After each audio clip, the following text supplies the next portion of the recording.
This is Atomic Shinobi, and today I'm going to narrate second and final part of what if Naruto was chased out of the village and found Universal Sword. If you enjoy this video, please like, share, and subscribe to this channel. Now wasting no time, let's start the story. Time jump. A few weeks later. The woods at the moment, Team 7 was in the woods, scuttling from tree to tree and approaching their target covertly. Kakashi asked into his headpiece, "How far is it to the target?" The answer was, 5 meters, and all three of them indicated that they were prepared in one way or another.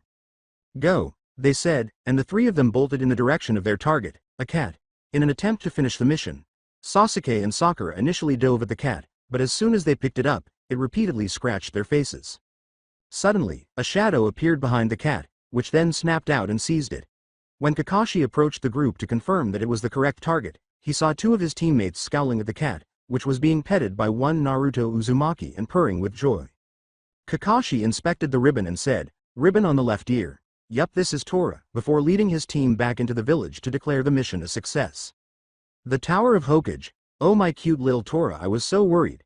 Sasuke and Sakura were grinning at how the fire daimyo's wife appeared to be suffocating the cat to death, while Naruto was thinking, no wonder the cat always runs away. Team 7 had just given Tora to the fire daimyo's wife.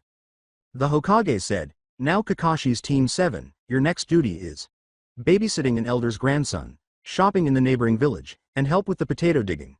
Suddenly, Tora was seen running out of the room as the fire daimyo's wife yelled, "Tora," and catching Tora again. Sasuke abruptly yelled, "No, an elite like me shouldn't be doing useless crap like this. This should be what the Dobi has to do," frustrated by all the D-rank missions that required them to perform tasks that seemed to be too easy for lazy people. His devoted fangirl followed up with, "Yeah, Sasuke's right. Sasuke is way too good for missions like these." Though he was hesitant to agree with the Uchiha on anything, even if what he said was true, or at least partially true in this instance, Naruto thought, "Sadly I have to agree with him. Well, not the last part, but missions like these ones are a complete waste of time." Knowing that this would eventually occur, Kakashi was simply sighing to himself, though this might be a chance to see what Naruto is truly capable of without holding back. Iruka yelled, "You idiot, you are just a rookie. Everyone starts with simple duties and works their way up," which infuriated Sasuke. "How dare he call me an idiot?" The Hokage sighed to himself before addressing the genin, saying, "It seems I have to explain to you what duties are all about." Naruto simply ignored him and was muttering to himself about what he should eat for dinner as Hiruzen continued to talk endlessly about the significance of missions and how they were divided by rank and assigned to ninjas of particular ranks. After the Hokage finished his lecture, Naruto said, "Hey Gigi, why don't you just give us C rank?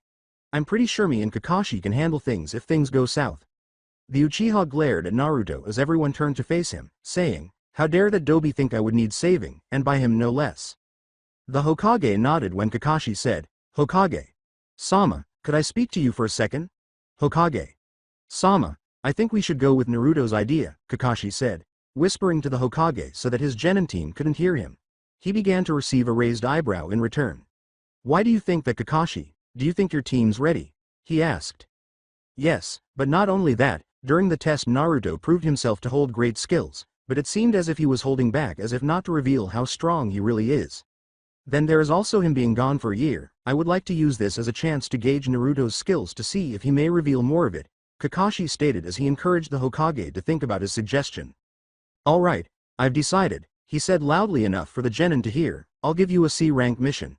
It's a protection mission of a certain individual." I would have to agree with Kakashi. I would also like to see what Naruto has learned over the year. Maybe this will give us a chance to find out what happened. The team was drawn to Naruto's statement, and he chose to pose the question, "Hey Gigi, who are we protecting?" "Give it a second, he will be here any moment now," he said, before an inebriated man entered the room and caught everyone's attention. He drank a bottle of sake and remarked, "What's this? They're all a bunch of brats, one of them even has a blindfold on." Sasuke, supported by his fangirl, said, "How dare you call Uchiha a brat?" Naruto could only shake his head and perspire, saying, "Don't worry sir, even with this blindfold I am still aware of my surroundings." Everyone was drawn to this, and after considering how he managed to move so effectively while wearing the blindfold, Kakashi made the decision to inquire, "Naruto, now that I think about it, how are, as you put it, aware of your surroundings?" Oh, I never told you, did I?" Well, I basically have incredible skills in being a sensor to the point where I can even create an artificial image with chakra of my surroundings, so I basically can see, just not in details. I can still tell people apart though by chakra signatures. Such skill. What he just said has never even been heard of before except from some of the best sensors, but even then to do it 24/7 is just amazing, he said, as though it were something simple, while the Chunin and above in the room stared at the boy in awe. The inebriated man asked, "Then how many fingers am I holding up?" But he appeared somewhat doubtful. His response was, 2, now 1, now 4, 6, but you quickly changed it to 5, as he continued to raise varying numbers of fingers. He laughed heartily and remarked, "Wow, that's pretty neat. I think I'm gonna like this boy. Oh, sorry haven't introduced myself yet, the name's Tazuna. Well, like I just said, I am Tazuna, a super expert bridge builder, and I need protection until I get back to my country and complete the bridge," Tazuna said, turning serious as the Hokage watched the brief scene with amusement and a hint of admiration. In just a few minutes he's already on friendly terms with the client, a client that was looking down upon him too, he said. Not far from Konoha, the group had just left Konoha's gates and was making their way to their destination, but two shadows were watching them the entire time. Before Sakura made the decision to ask Kakashi a question about whether there were any ninjas in the wave, most of the conversation took place between Naruto, Kakashi, and Tazuna. As Kakashi continued to talk about how Wave didn't have any ninjas while other nations did, and how their customs differed, Naruto largely ignored it. He then continued talking about the 5 main shinobi villages and the various cages. Kakashi concluded his lecture by saying, "But, don't worry, you won't encounter any ninjas, this is only a C-rank mission." But Tazuna appeared unusually serious at that point, drawing Naruto's attention. A puddle appeared in front of the group, but Kakashi and Naruto could tell at a glance that it was a genjutsu. Despite this, Naruto had to shiver at the caster's folly, asking, "Who are they trying to fool? It hasn't rained in a while." Out of the corner of Naruto's eye, he shot Kakashi a questioning glance, but all he got was a slight, hardly perceptible shake of the head. "Well, based on my intuition, there are 2 ninja that are roughly Chunin level, albeit barely."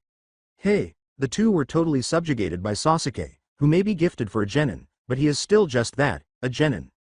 Following that, the group passed the puddle. At last, when Kakashi had just gone past it, the 2 Chunin unleashed their genjutsu and charged at him, encircling him with the razor chain that connected them. If you've read the manga or watched the anime, you already know how they look, so unless I do something unique with them, I won't explain them or how anyone from canon looks. Both Kakashi and the other members of the group who were unaware of the 2 were taken aback by their appearance. After saying, "One down," the 2 pulled on the chain and tore Kakashi to pieces. The 2 then charged at Naruto, with one of them saying, "2 down." Naruto could only shake his head, saying, "Idiots, probably thought I was an easy target because of the blindfold." Naruto had to decide what to do, but he couldn't just take them both down right away because they wouldn't know who their target was. Instead, he chose to avoid the chain they attempted to wrap around him while providing them with a clear path to Tazuna. Naruto thought, "Now if they are after us, they will keep after me, but if they are after Tazuna, then this will seem like the perfect chance for them," as he cast a sidelong glance at Kakashi to see if he was prepared to defend their client if he was in fact their target. As he had suspected, they turned their back on him and went directly to Tazuna, saying, "The old man has some explaining to do." However, before they could get to the bridge builder, their Junin sensei caught them and knocked them out, allowing everyone to see that there were chunks of log instead of pieces of his body lying around. When Kakashi said, "Tazuna-san," he received a stammering reply, "W. What is it?" "These 2 are Chunin-ranked shinobi from Kirigakure," he continued, telling the group how he had learned that the Chunin and Naruto were lying in wait.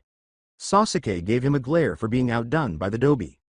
When Tazuna questioned him about why he had pretended to be dead, he continued by saying, "We haven't heard there were shinobi after you. Our mission was to simply protect you from bandits and gangs.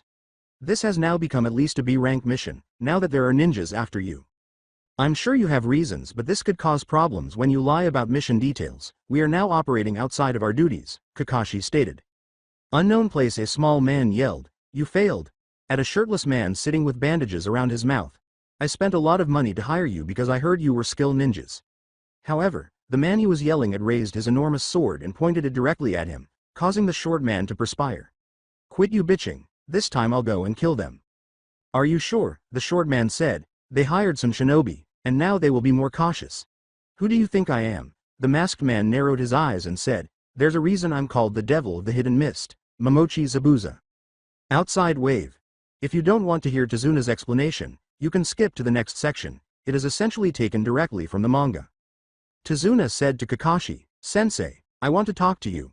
It's about this mission." "You're right, This job is probably outside of your duties. It turns out that a super dangerous man is after my life, the group was informed.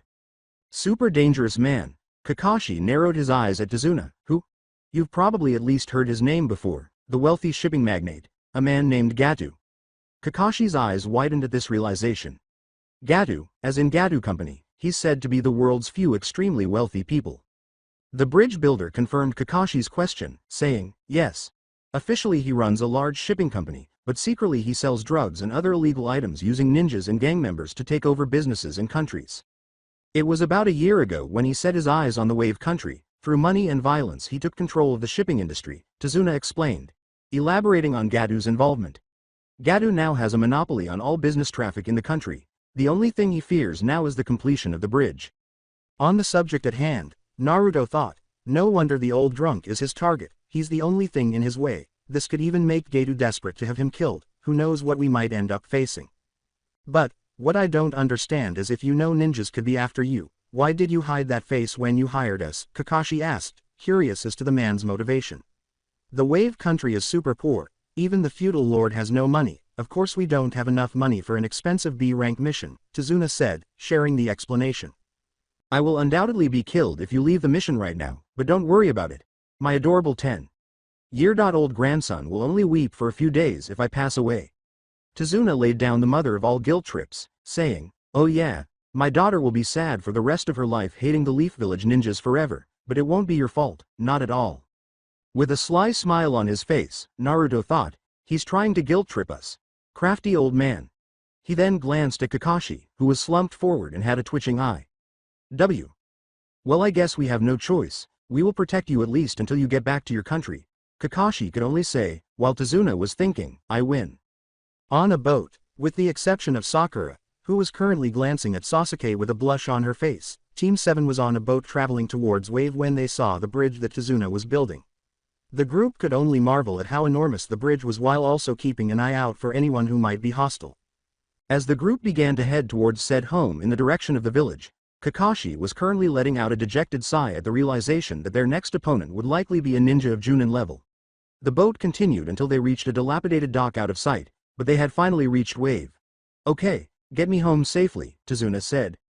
However, a rustling bush caught both Kakashi's and Naruto's attention at once, and Naruto vanished, only to reappear a moment later, clutching a white rabbit by the scruff of its neck. Naruto then turned to face Kakashi, and both of them noticed the color of its fur at once. No wonder the brothers didn't stand a chance. The Hidden Leaf's copy ninja, the Sharingan Kakashi, said a shadow who was hiding in a tree above the group and staring down at the Junin. Kakashi yelled, everyone get down, as he heard something slicing through the air behind them. Naruto tackled Tazuna to the ground, and everyone immediately dove down. A giant Zanbato then appeared, spinning through the air and passing directly over their heads. The Zanbato ended up slicing into a tree trunk, and a moment later, a man appeared directly on the Zanbato's hilt.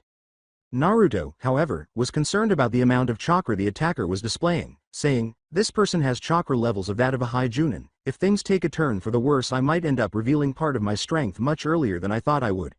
Kakashi's visible eye narrowed once he recognized the attacker. Well, if it isn't Momochi Zabuza, the demon of the hidden mist, Kakashi remarked as he identified the Zanbato's owner. Wait, did he just say Zabuza as in one of the 7 swordsmen of the mist? I was right, I'll most likely have to reveal I'm much stronger than I gave off, Naruto thought, unable to recognize the man because he had never felt his chakra signature before.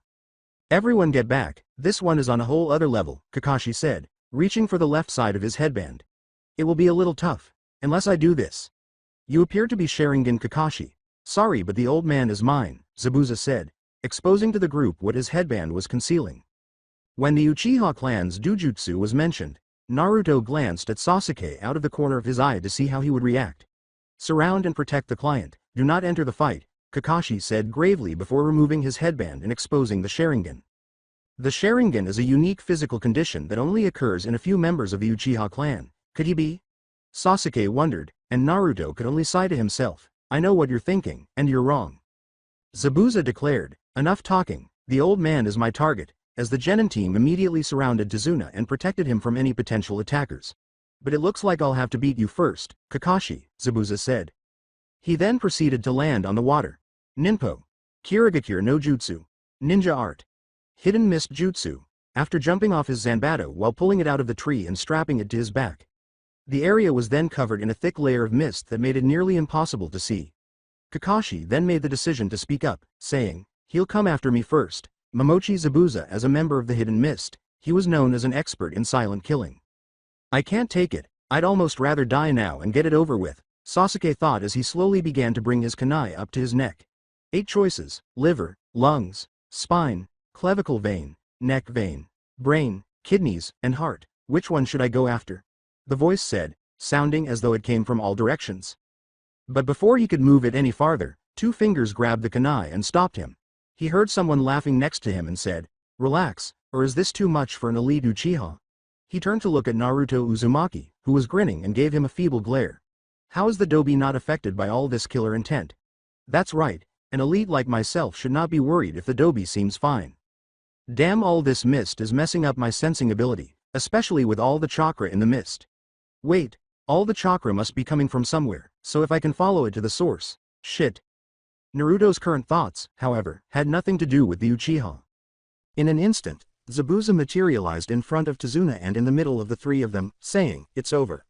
He attempted to strike Kakashi with his Zanbato, but was knocked back. When he turned to face what had struck him, all he saw was the blindfolded genin standing close to him with his foot outstretched. Did that genin just push me back? Impossible, he thought. Then he looked down and saw that Kakashi had used the opportunity when Zabuza was knocked into him to stab him with a kunai, but instead of blood, only water was dripping out. Behind Kakashi, another Zabuza appeared and sliced him in half, only to disperse into water, just as Zabuza's clone had done moments before. Zabuza thought in disbelief, no way, in this mist he still copied it. Then, behind him, he heard Kakashi's voice say, "Don't move, it's over."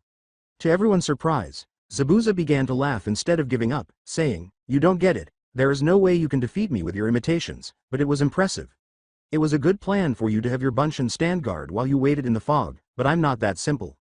As the Zabuza in front of him turned out to be another Mizu Bunshin, Kakashi heard the last part behind him. The real Zabuza then attempted to cut Kakashi in half with a wide horizontal swing, but Kakashi ducked under it. Zabuza then lashed out with his right leg, which Kakashi blocked, sending him flying into the water. After performing a series of hand seals, Hey Fool, Suiro no Jutsu, or Water Prison Jutsu, Zabuza then materialized behind Kakashi, enclosing him in a ball of water from which he could not escape. "You tried to escape to the water, big mistake. Now that I have you, I'll take care of them," Kakashi said, worried about his genin team. "Crap, he was stronger than I expected, and now I'm trapped," he thought as a perfect replica of Zabuza emerged from the water using Mizu Bunshin no Jutsu, Water Clone Jutsu.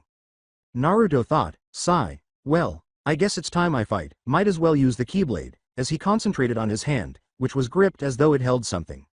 Zabuza's clone then charged directly at them, intending to kill and finish his mission. As he watched the genin team, the real Zabuza remarked, "Just brats.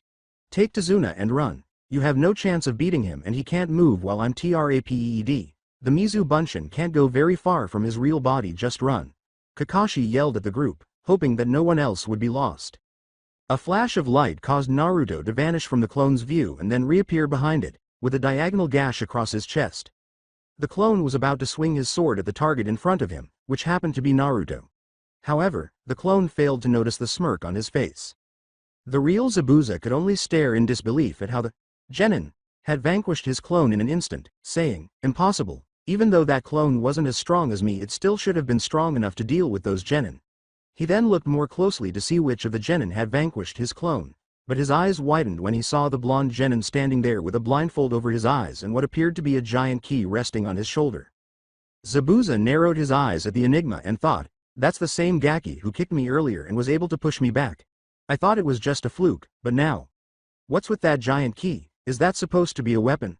Zabuza asked himself. With a smug grin, Naruto said, "I'll tell you this right now, there is no way some clone will be able to take me on."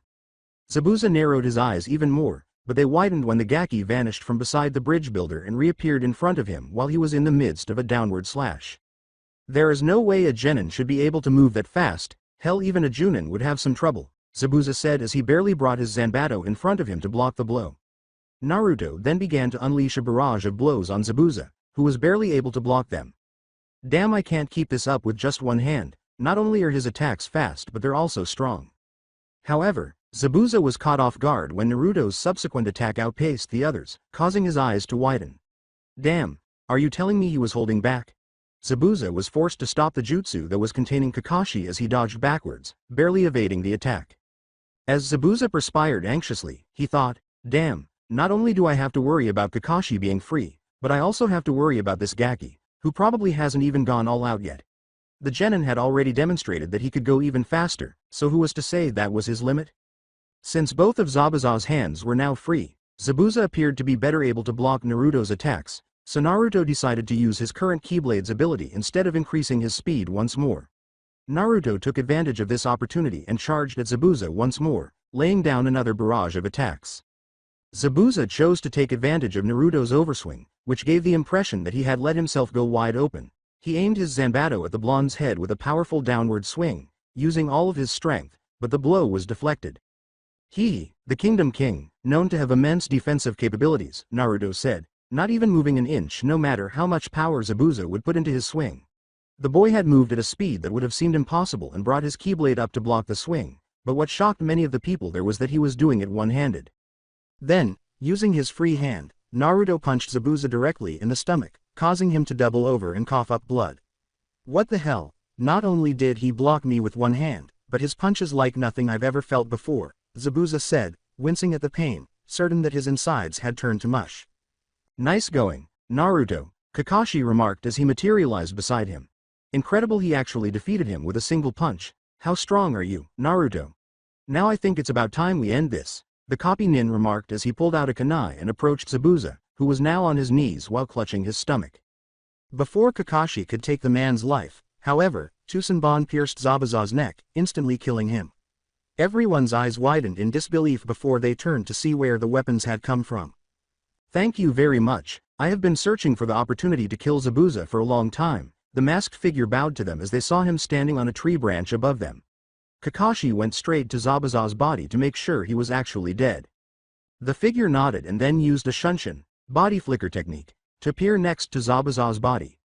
Your battle is over now, and now I must dispose of this body. Farewell, the figure said, using a shunshin once more to vanish with Zabuza's body. That mask, you're a Kirigakure Hunter.nin, Kakashi said upon seeing the design on the mask. Naruto thought suspiciously, why would the Hunter.nin take the body and not just dispose of it here? They usually only need the head for identification, and made the decision to discuss it with Kakashi later, when they are by themselves. Then, pulling his headband back over his Sharingan, Kakashi said, now we have to get Tsunasen back home, let's go. However, he immediately began to fall forward, but Naruto caught him, saying, Shish-sensei, you know how much your Sharingan drains you. The house of Tazuna. Are you alright, sensei? Asked Tazuna's daughter Tsunami, who was currently tending to the worn-out Junin, as Kakashi lay in a futon recuperating from his fight with Zabuza. Yeah, but I can't move for a week or so. Kakashi continued by describing the Hunter.nin to the group, even though Naruto had already discovered this during his year-long absence. The forest now crouching over Zabuza's body, the Hunter.nin was about to remove the senbon from his neck when Zabuza himself intervened, saying, that's okay, I'll do it myself. He then yanked the two senbon out of Zabuza's neck, saying, you shouldn't be so rough, you really will die if you pull them out like that. Then the Hunter.nin removed the mask to reveal a young girl's face. If I hadn't saved you, you would have died. You shouldn't be able to move for about a week, the girl told Zabuza. Will you be alright next time? Zabuza could only sigh at this, saying, if it was just Kakashi, I would say yes, but that Gaki, he's strong, really strong, as he covered his bruised stomach. The girl commented, you're right, he is strong. It actually seemed as if you weren't even a challenge to him, and it also seemed as if he wasn't even going full strength. The two could only ponder grimly what lay ahead of them and their mission as Zabuza nodded, you're right, we might actually have to be more on the lookout for him than Kakashi. The house of Tazuna. After seeing the serious expression on Naruto's face, Kakashi realized what Naruto wanted to talk about because it was something he had been considering for the past few days. Naruto had just moved into the room where Kakashi had been staying while recuperating from his chakra exhaustion. This is about Zabuza and the Hunter.nin, isn't it? Kakashi asked, receiving a nod in response. Yes, normally the body should have been destroyed right there and only the head should have been taken, but the Hunter.nin actually took his body, Naruto replied. He went on, then there's the Hunter. Nin's choice of weapon which was used to dispatch Zabuza. and Kakashi decided to speak up.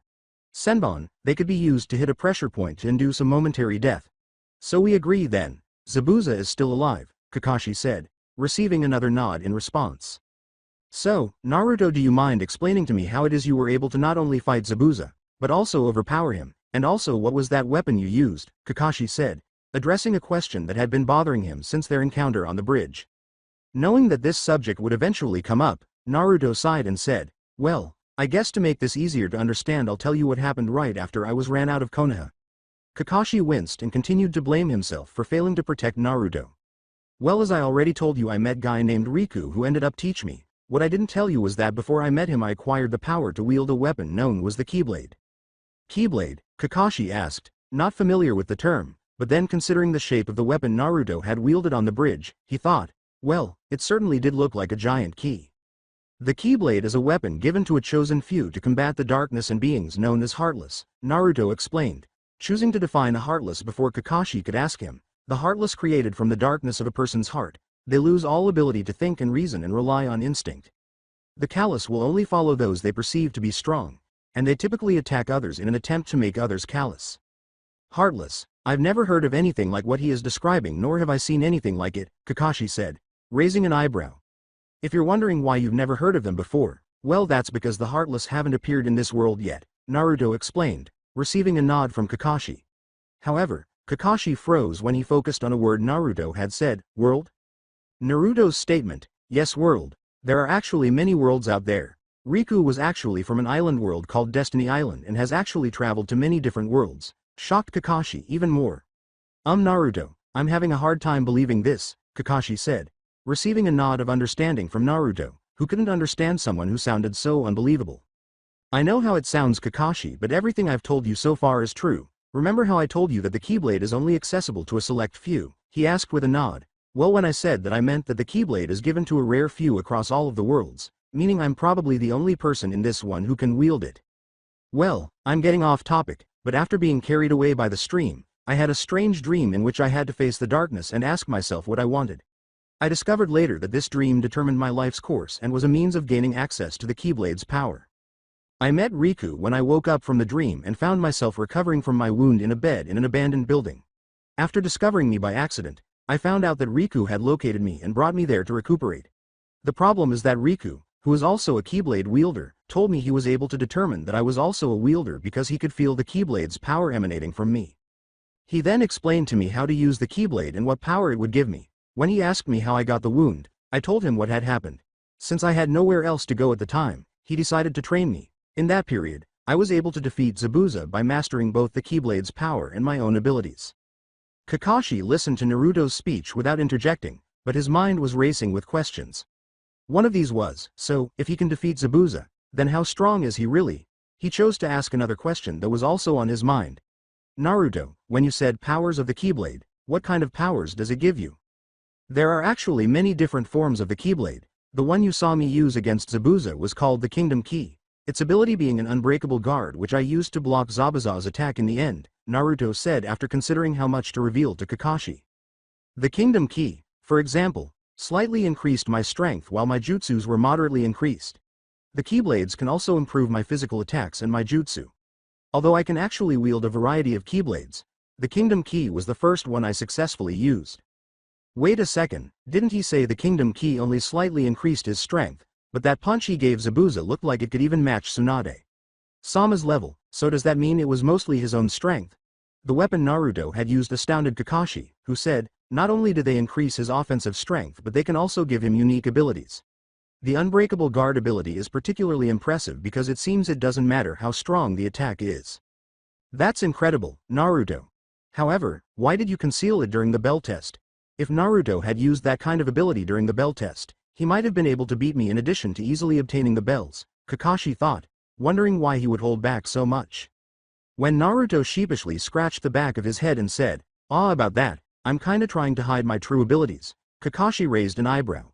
Why would you want to hide that kind of strength? Kakashi instantly grasped what Naruto was attempting to say. He's right, the civilian councils and the elders always feared him getting stronger, who knows how they would react. Well, first off, I don't know how the village would react if they found out that the demon was capable of this kind of strength, Naruto explained. Then there's also the council. Well, now that that's explained, I guess we should inform everyone else about Zabuza, Naruto sighed, aware that the village would learn some of his true strength. If it was just Kakashi, I wouldn't have had to worry, but Sasuke and Sakura also saw me. They'll no doubt report to the council, Naruto remarked. Alongside Sasuke, the Dobi's complete dominance over him during the battle with Zabuza was the source of Sasuke's internal rage, which he was now expressing. Not only did he save Kakashi Sensei, but he was also able to push Zabuza back and even hurt him. If it weren't for the 100 Nin, then he surely would have defeated him, Sasuke thought to himself. Sasuke kept wondering, how the hell was he able to do it though? This is the Dobi we are talking about here, but his thoughts eventually turned to the memory. Wait, he had some sort of weapon. Yes, that giant key. He was able to block Zabuza's sword with that. That has to be the source of his strength. I must have it. I'll demand that he give it to me, and if he doesn't, I'll go to the council and have them make him give it to me, Sasuke thought, smiling. That has to be it. There's no other way the Dobi could be so strong. The room of Kakashi. The group, which included Tazuna and his team, had just been informed by Kakashi that Zabuza was still alive and that the 100 Nin might also be their enemy. Everyone, with the exception of Naruto, had reacted with shock and a shiver down their spines because the man who had defeated their sensei and had the ability to unleash the overwhelming killing intent was still alive. When Sakura asked, "Sensei, what do you mean prepare? You can hardly move." You guys will receive training," Kakashi replied. "So now that you know Zabuza is alive, we must prepare for when we confront him again," he said to the group. "But sensei, if Zabuza's alive, can't he attack anytime? Should we really be training?" she continued to ask. "Well, when a person is put into a momentary death, it actually takes a bit before they can return to full strength, so until then we train." Inari decided he wasn't done yet, but a boy suddenly entered the room and said, "If you don't want to die, you should leave." Naruto raised an eyebrow at this. "Why do you even try? You just going to be killed by Gato." Naruto made the decision to go check on Inari after everyone had finished talking. However, as soon as he arrived at his room, he heard sobbing coming from it. Looking inside, he saw that Inari was sitting on a desk, gazing at a picture, tears streaming down his cheeks. "Dad." Naruto's eyes softened, and he left the room to rejoin the group. Outside, Kakashi told the group of genin, "We will now start your training. Today we will work on chakra control, and the exercise we will be using is tree climbing. However, you will be climbing without using your hands, so this isn't your typical tree climbing experience." When Kakashi noticed that two of his students were looking at him questioningly, he decided to show them what they would be doing. He then climbed up the tree as if he were walking on regular ground, which caused the confused looks to change to ones of surprise. "Now Sasuke and Sakura, I want you to do this while Naruto goes with Tazuna to guard him on the bridge," Kakashi said, largely ignoring Naruto as he explained to them how to accomplish what he was doing at the time. Sakura made the decision to voice her disapproval of this arrangement, asking, "Why does Naruto Baka not have to train?"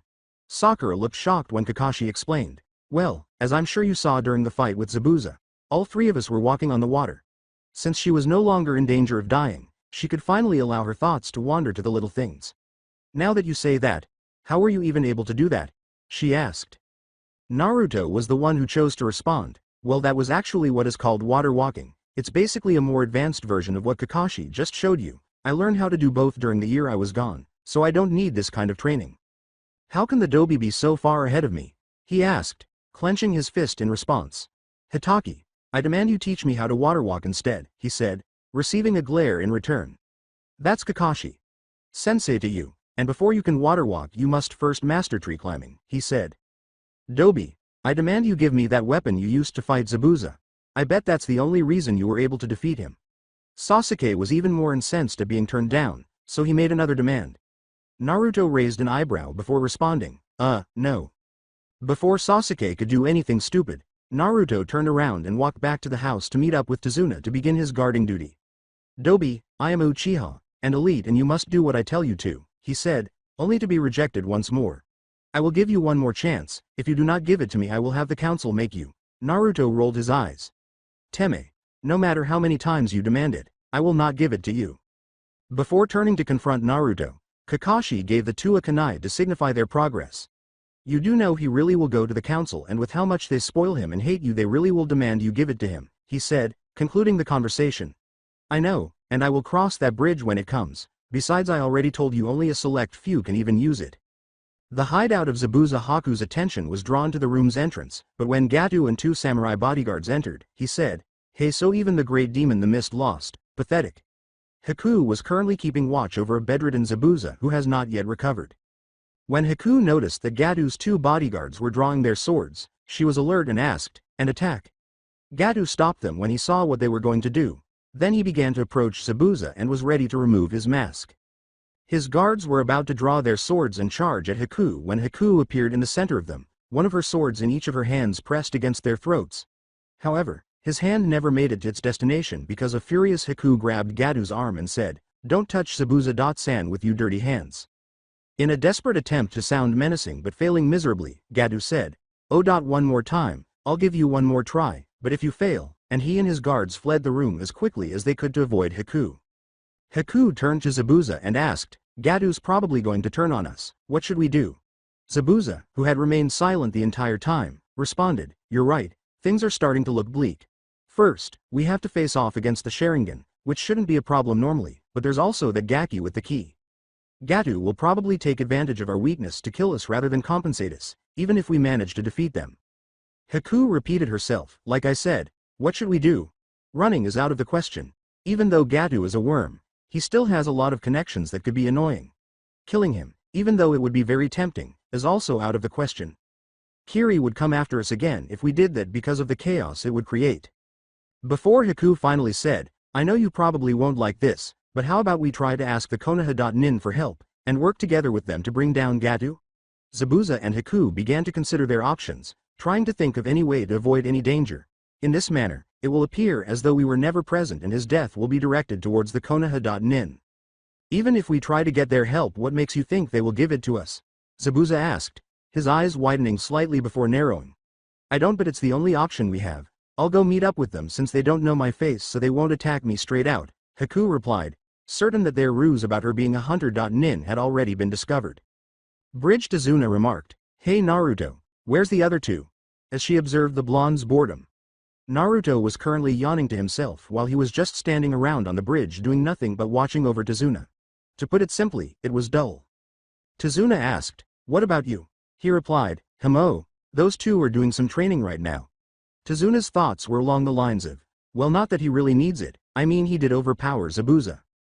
After responding, Naruto yawned again. "Nah, I already did the training they're doing right now, not much point in me staying there, so Kakashi Sensei sent me here to guard you and the other bridge builders," he said. Then a man called out Tazuna's name, and Tazuna walked over to the man, wondering what he wanted. Naruto saw the heated conversation between the two and watched with interest as Tazuna dismissed everyone, saying it was enough for the day. When Tazuna returned to Naruto, he sighed and lowered his shoulders. "So what was that all about?" Naruto asked. "That was Gichi, who said he wanted to stop working on the bridge. More and more people are quitting because they are afraid for their lives and what Gatu might do to those who are opposing him. If everyone continues to quit, we might never finish the bridge at this rate." In the city on their way to get food for tonight, Naruto and Tazuna were strolling through the town of Wave when Naruto noticed how impoverished and depressed everyone was. He even noticed kids sitting around without a place to live. "It has been like this since Gadu showed up," Tazuna said. "Everyone has lost hope. This is why we need the bridge." Naruto then felt a tug on his pants and looked down to see a small child holding his hands out. Naruto ended up giving the child some candy and grinning a little as the child's face brightened. In addition to helping us escape Gadu's clutches, the bridge serves as a symbol of bravery, enabling everyone to defend themselves. "Tazuna, no matter what, I'll free this village and I'll make sure that Gadu can never do something like this again," Naruto declared, his hands clenched into fists. Tazuna's resident Sakura saw a picture on the wall and inquired about it, which sparked a conversation that ended with Inari storming out of the room. At the moment, everyone was seated around a table enjoying dinner. Sasuke and Sakura appeared worn out from the training and were glaring at Naruto, who managed to skip it. After telling the story about the hero of Wave, who was Inari's father but not by blood, Tazuna got up and turned to face Kakashi, saying, "Sensei, I'm going to go do some of my own training."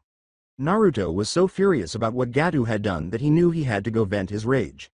Then, without even waiting for a reply, he left the room, found a hidden spot in the thick forest, called out his keyblade, and began to vent his rage on the nearby trees. Time skip the following day. Haku was exploring the forest in search of herbs to help heal Zabuza when she unexpectedly came upon a section of the forest that had been completely destroyed. However, the methods used to destroy the trees varied greatly. In one place, she could see that they had been chopped down, while in another, They appeared to have been either burned to cinders or blasted apart by what appeared to be a lightning strike. WW. What could have happened here? The trees are completely devastated, and not by just one way either, thought the frightened Haku upon seeing the frozen trees or the enormous stack of trees that appeared to have been uprooted and then crushed together. Then she noticed something that stood out the most. A tree that normally wouldn't have stood out so much in a forest. Why is that tree still standing? She asked herself as she walked around the tree, but her eyes widened and she gasped when she saw the blonde Konoha.nin who had previously repelled Zabuza. A daughter T. Telling me he did all of this. I must tell Zabuza. No matter what happens we mustn't face him, for surely we would die. Perhaps I could use this as a chance to ask him to relay a message to his sensei asking for help. My, it seems you were already awake. Do you mind telling me what happened here? She said with a fake calmness, but her thoughts were like a raging storm. Was he awake this whole time? She went over and was about to gently shake the boy awake when he said, "Hello, lovely day isn't it?" He scratched the back of his head sheepishly and said, Well, I kinda got a little pissed off yesterday and needed a way to relieve some of it, and as you can tell I think I went a little overboard. How about you Hunter.nin? What are you doing here? He asked, surprising her even more. How did you know? He said, did you really think a mask would matter to someone who couldn't see? Before posing another query that made her tense. So, how's Zabuza doing? She shivered at the last part and thought to herself, he knows that Zabuza is alive, so I was right they did see through it, but how can he be so calm when an enemy is so close to him, or maybe he's so calm because he knows he could kill me whenever he wants to. Fearful of what he might do, she questioned, so what are you going to do? Are you going to kill me? Nah, you haven't attacked me yet, nor do you seem hostile, he said casually, as if he didn't give a damn. Is he not going to murder me? She wondered what the blonde might do. Does that mean he's just going to let me get away? Surely not. He's probably going to bring me to his team so they could interrogate me. She carried out her plan and asked, well, if you're not going to kill me, can you relay a message to your sensei? This was perhaps the only safe way to leave this situation. He said, oh, and what would that be? Curious to hear what she might have to say. Gatu is going to betray us and most likely kill us whether we complete this mission or not. We've decided to ask you and your team for help against him, she continued. She observed the child pondering the matter. Usually I would suspect this as a trap, but from what I heard of this Gatu, it sounds like something he'd do. Alright, I'll relay a message to Kakashi. Sensei, meet me here tomorrow and I'll have an answer, don't worry I'll come alone. Do you mind telling me why you became so strong? She asked as Haku turned to leave. The reason I've gained this strength, I think I know, but I'm not too sure. You know I believe that true strength comes from when someone wishes to protect what is precious to them, she said, causing the boy to look thoughtfully. You know what, I think you may be right. I never got your name, mine's Naruto by the way. She giggled a little at this point and said, my name is Haku, it was nice to meet you Naruto. She was about to turn to leave when he said something unexpected, you know, you shouldn't wear a mask that hides such a pretty face. She blushed and walked more quickly as she heard the blonde laugh, but she stopped for a moment, wondering how he knew how I looked. I thought he couldn't see. Alongside Naruto he thought to himself, she was pretty cute, good thing that clone popped and woke me up. As you can see, Naruto made a clone to watch over the branches of the tree he was sleeping on. However, the clones do not have the same ability to control darkness as he does, so they are not required to wear the blindfold that seals that darkness. He rose and made his way to Tazuna's house to tell Kakashi about the suggestion that had come up during their talk. Tana's residence. So Zabuza and this Haku wish to team up with us to kill Gatu, Kakashi said, raising an eyebrow. This could be a trap. That crossed my mind too, but with what we've heard of this Gatu guy so far it sounds like something he would actually do, Naruto retorted. Kakashi wanted to know what the boy thought, so he asked, so, what do you think we should do? Truthfully, I say we go with it and see how it plays out, Naruto replied. If it's a trap I'm pretty sure I can handle it, if not I'm sure I would be able to escape. It would be great if they were telling the truth, but if it is a trap and if anything were to happen to Naruto, Kakashi sighed. Then, looking directly at Naruto, he said, okay, Naruto, we'll go with your plan, but that is only if you send out a clone to meet them while you watch over what happens. Okay, I'll send out a clone and hide and watch over the meeting. If I see them act suspicious at all I'll make a break for it, he said. Kakashi appeared to be attempting to reassure the blonde.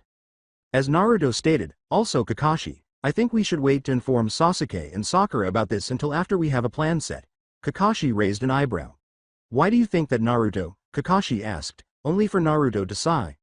I have a feeling that they would disagree with the plan to team up with them. The reason I think they would disagree is mostly because of Sasuke's arrogance while Sakura would just follow his lead.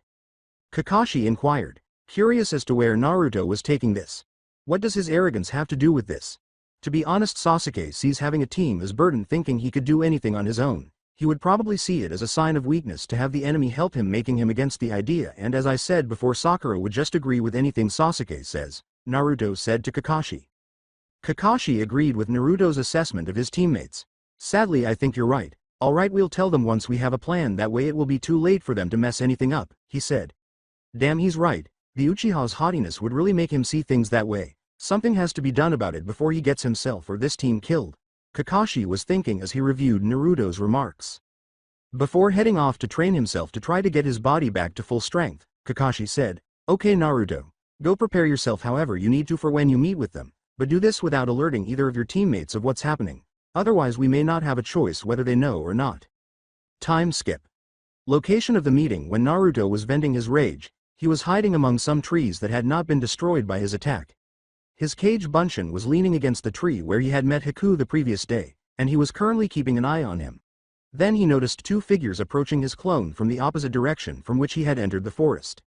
With Haku and Zabuza, basically he's saying he has no fear of us, but he's not letting his guard down either. This Gaki is getting more and more interesting, Zabuza said, noting that the two were currently approaching the blindfolded blonde who was leaning against a tree.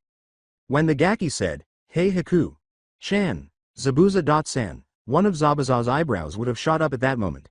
Haku Chan? Well, I'll be damned, she's actually blushing. I don't think I've ever seen her blush before, Zabuza said, raising his eyebrow even more as he turned to face the individual in question. "Hello Naruto-kun, it's G. Good to see you again," she said, further attempting to gather herself before blushing at the slight stutter. Damn it, what is wrong with me? Haku was currently sporting a blush across her face. She tried to compose herself but failed, leaving the blush still on her face. Chan. Why did he suddenly add a Chan, and why the hell am I blushing so much? Now, if he had any, both of Zabuza's eyebrows would have gone up in shock. Holy shit, the Gaki's good. I can't believe she actually stuttered. Zabuza coughed into his hand in an attempt to get both of their attention and to keep the girl from turning into a stuttering mess. As I'm sure, Haku Chan has told you, we are looking to team up with you and your team. The teasing tone he used when he said Haku Chan didn't seem to have been missed, based on the glare he received from the girl, but he did notice that she was still flushed. Yeah, she told me how you don't trust Gato to hold up his end of the bargain and how he'll probably try to kill you either way, he remembered Naruto saying. Good, you understand what we are dealing with then. Anyway, I have a plan on how to take Gato down if your side has agreed to the teaming up, Zabuza replied. Naruto said, we agree, so what's the plan? And Haku's shoulders appeared to loosen up a bit in relief. All right, so to understand the plan, let me tell you what Gato's original plan was, Zabuza explained. The original plan was for us to fight your team on the bridge, and then from what I could gather, Gato was going to bring a group of mercenaries to finish off both sides once both were exhausted and collect the bounties from both sides. Naruto nodded, I can see that happening. Kakashi has quite a bounty from what I saw in the bingo book, while Zabuza's is especially high because he's a missing nin and also because he attempted to kill the Mizukage. Now here's what I have planned, Zabuza went on. Instead of Haku and I meeting your group on the bridge, we'll stage a fight and wait for Gato to reveal his ugly mug. Although Gato will bring a group of mercenaries, they should be simple to eliminate because, as I will tell you now, he prioritizes quantity over quality. Simple, but it should work, and from what I've heard of Gato, we won't need anything complex anyway, Naruto said, seemingly considering the plan before nodding. Okay, I'll head back and inform my team, not that they could harm either of you, but I'll have to warn you try to avoid my two other teammates. They may try to do something stupid. Okay, if we follow this plan, then I'll be paired with Haku and Zabuza-san should have your staged fight with Kakashi Sensei. That way, we can have those two stand back and protect Tazuna without getting in the way, hopefully preventing them from doing anything foolish. Zabuza told him, alright, and one more thing, Gato is a sleazebag who would probably send some of his men after the bridge builder's family. Naruto appeared to be considering this new information, and he responded, I'll leave a Kage Bunshin with them. Zabuza was taken aback by this response, thinking, wait, isn't Kage Bunshin supposed to be a Junin level? Kage Bunshin? The blonde exclaimed, yup, a Kage Bunshin, before vanishing in a cloud of smoke. Zabuza was even more shocked by this. Are you telling me we were talking to a clone this entire time? I couldn't even tell? She asked. I'm glad he's on our side, Haku said, and Zabuza agreed. So what's with the Haku? Chan and all the blushing, huh? To Zabuza's delight, the blush eventually returned full force. N. Nothing, she said before turning around and returning to their hiding place, which made Zabuza laugh to himself. That Gaki is getting more and more interesting. The house of Tazuna. After Zabuza and Haku had left the clearing, he returned to Tazuna's home and told Kakashi what had happened and the strategy he and Zabuza had come up with. A staged fight to lure him out, huh? Sounds like it could work. And I agree with having the other two hang back to defend Tazuna. This way less complications will arise, Kakashi remarked as he processed what he had just been told. That's my thoughts exactly, although it may be hard to get the Uchiha to actually stay back, Naruto stated, causing Kakashi to let out a, I know, I would just order him to, but the chances of him actually following the order, I guess we'll have to deal with it when it happens. Hopefully we can control the situation enough so he'll cause minimal damage, Naruto continued with a sigh. Naruto smirked as he said, well, I guess it's time to inform everyone about what's happening. Gotta say though I am not looking forward to the two's reaction yet. I find myself wondering what they'll actually do. Naruto then asked everyone to follow him into Kakashi's room, but Sasuke initially objected, saying, I don't take orders from you. When the group was finally assembled, Kakashi and Naruto told them that they would be joining forces with Zabuza to defeat Gato. Reactions were mixed. Tazuna appeared somewhat relieved to have someone like Zabuza on their side rather than their adversary, but that seemed overshadowed by his resolve to finally free his village from Gato's oppressive rule. Sasuke had not taken the news well, as was to be expected. He began by arguing why he had been left out of the loop while the Dobi had not, and his rage then turned to the idea of joining forces with the enemy. The devoted fangirl was also supporting Sasuke throughout, screaming that he was so strong that he could handle himself and other similar things, while disparaging Naruto when she wasn't praising the Uchiha members. Sasuke became even more enraged after Kakashi finally told them to stay out of the fight and protect Tazuna. He glared at Kakashi, then at Naruto, before storming out of the room while cursing the two. In anticipation of tomorrow's inevitable battle on the bridge and, ideally, the end of Gato's rule, everyone went to bed. Time skip the following day. Bridge, stick to the plan. I'll confront Zabuza while Naruto faces off with Haku. All the while you two will hang back and guard Tazuna, Kakashi ordered, glaring at the two of them. Team 7 was now standing on the bridge facing Zabuza and Haku. The bridge had been evacuated as soon as the two arrived to avoid getting in their way. Naruto then shifted his body and was about to run towards Haku to start the farce of a battle when Sasuke shot past him, saying, shit, that idiot, he's going to ruin everything. Sasuke gritted his teeth and glared at the back of Kakashi's head, saying, how dare he make me hang back, while the Dobi gets to be in the middle of the battle. What is he doing? He's ruining the plan. Wait, I see this is the arrogant one that Naruto-kun was talking about. I'll try to knock him unconscious then, Haku said, trying to hide his slight panic as Sasuke attacked with a kunai and Haku defended with a senbon. Once Haku had said, Hyeten, Sensatsu Suisho, Ice Release, 1,000 flying water needles of death. The water surrounding the pair rose into the air and froze into thousands of ice needles, all aimed at non-lethal areas that would paralyze or knock the opponent into blissful unconsciousness, shocking some of the people there. Seems like it won't be as easy as I thought it would be to knock him unconscious, Haku thought as she leapt back to avoid shurikens thrown at her. Unfortunately, Sasuke had avoided the technique by focusing chakra into his legs and jumping straight up to avoid all the needles. However, Sasuke had taken advantage of the opportunity to sneak up behind Haku and engage her once more, forcing her to block with a senbon before luring her into the path of a kick that caused her to skid back and stop in front of Zabuza. Everyone else was watching, but Naruto was furious at what Sasuke was doing.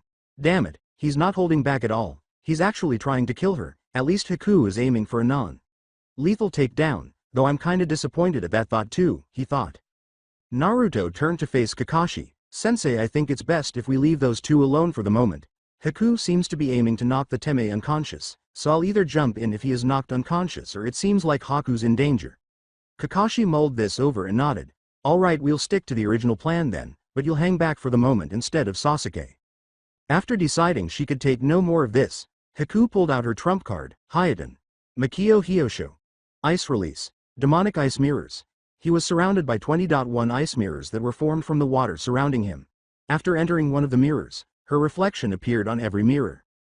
Sasuke was then surrounded by hundreds of senbon that came from all directions, leaving him with no space to dodge, and this continued until Sasuke had turned into a human pincushion. During the attack, Sasuke was able to awaken the Sharingan, but his body simply could not move as he wanted it to, so even if he could predict the movement of the Senbon, he was unable to avoid them. Eventually, Haku managed to hit a pressure point that knocked Sasuke out, saying, "Damn, I'm using more chakra than I originally wished to." Naruto turned to Kakashi after witnessing Sasuke being rendered unconscious and said, "Well, it looks like that problem has been resolved, and it appears that my clone has ended up facing what appeared to be two of Gadu's goons." Naruto then turned to face Haku and grinned, saying, "Well, it looks like it's my turn, can't keep a lady waiting as they say." Naruto and Kakashi then hurried to their respective opponents to start their plan in earnest this time, hopefully without any more issues. The only issue during the battle was when Sakura saw Sasuke's body filled with Senbon and assumed he was dead, pulling out a kunai to charge at Haku, saying, "How dare you kill Sasuke? Kun you bitch, I'll kill you." Haku had chosen to stop her jutsu so she could save chakra, and in exchange, the fight mainly consisted of a taijutsu battle at a level where neither of them would be exhausted once Gadu decided to arrive. However, she was swiftly eliminated when Haku sidestepped the slow kunai strike and chopped Sakura on the back of the neck, rendering her unconscious. Naruto sighed as Sakura charged at Haku, but he could only sweat when he saw how easily she was vanquished. In order to lure Gadu out, the fight between Kakashi and Zabuza had involved them trading low-level jutsu, water clones, and Zabuza slashing at Kakashi with his Zanbato a few times. After a while, everyone began to move slowly to make it seem like the battle was wearing them down. A voice abruptly said, "Zabuza, you seem not to be doing too good," drawing everyone's attention. As they turned to face the source of the voice, they saw a group of armed individuals, with Gadu himself standing in front of them. "Hee plans have changed. Well, actually I planned to do this from the beginning," Zabuza said, turning to face Gadu. "Gadu, what are you doing here with all these men?" Gadu responded, "Zabuza, you and your apprentice will die here." Then Gadu turned to his men and gave the order, "All right men, kill the shinobi, but leave women alive, they can still be used." With a lustful leer on his face and a glance in Haku's direction, Gadu said, "I'll make that bitch pay for before." 4 of the mercenaries rushed out in the hopes of capturing the women and possibly getting a chance at them first, or in the hopes of receiving a bonus for killing the shinobi. "Shinobi, hey, they're nothing but talk and now they're too worn out from their earlier fight," Gadu thought as the men charged, grinning to himself at how clever he thought his plan was. "Once the mercenaries kill the men, I'll be able to get the bounty off of both Zabuza and the other white-haired nin while not having to pay Zabuza at all," he said. The final one, however, was what frightened the other mercenaries and Gadu the most. His head was completely crushed by a punch to the face from the blindfolded blonde of the group, and the corpse flew past the group and ended up being flung off the bridge altogether, demonstrating the blonde's strength. To his surprise, the 4 men were killed with ease. One had his throat slit by a kunai, another had his body cut in half, and the third was a human pin cushion, but unlike Sasuke, this one was dead. "Wah! What the hell, all of you should be dead tired right now, what the hell is going on?" Gadu screamed out in rage at being tricked. "Hey, Gadu, you're the real fool if you think I wouldn't figure out your little plan," Zabuza said, and while he appeared to be smirking at Gadu for being tricked, he was also incensed at what Gadu wanted to do with his daughter. His anger was overshadowed by another, though, because Naruto was standing next to him and appeared to be physically restraining himself from killing everyone in front of him. How dare he talk like that about Haku, he thought, but then something unexpected happened. Without his consent, Naruto's Keyblade materialized in his hand. What the hell? Wait, it's done this before and it always happened when, he thought. Suddenly, both the Keyblade and Zabuza's Zanbato began to glow brightly, shocking everyone except Naruto. The owner of the Zanbato was the most shocked, saying, "What the hell is going on?" The brightness surrounding the Keyblade became so intense that only a silhouette could be seen, and then the silhouette began to change shape. When the shape stopped changing, a new Keyblade appeared in Naruto's hand that appeared to be as large as Zabuza's Kabikirabocho, decapitating carving knife. Naruto looked at Kakashi and said, "Remember how I said there were many different forms to the Keyblade? Well, it seems had just unlocked a new form, and since Zabuza's sword was glowing too, I'm guessing this sword was based off of his." Kakashi, in turn, asked Naruto, "Naruto, what just happened? Why did your Keyblade change shape?" "Fortunately, I can use a skill that lets me scan a new Keyblade to find out its name and capabilities. Based on what I can tell, this Keyblade's name is Executioner."